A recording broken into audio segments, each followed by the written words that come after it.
寒冬同乡会组织看樱花，顺便给我们讲温哥华的历史。这是温哥华的市旗，底部呈白色，其上只有5条蓝色波浪形横纹，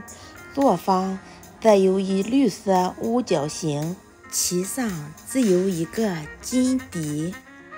并带有温哥华市政府徽章 City Badge 的盾牌。市政府徽章由一个 B 型冠以及交叉摆放的斧头和船桨组成，白色和蓝色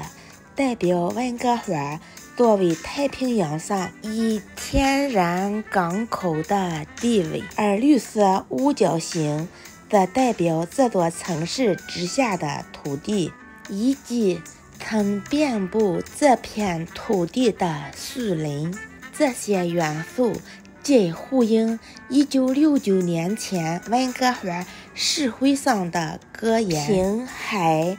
与陆，我们得以繁荣。By sea and land, we prosper。市政府徽章中的 B 型冠代表温哥华的市级建制，而斧头和船桨则代表林业和渔业及当地的传统经济支柱。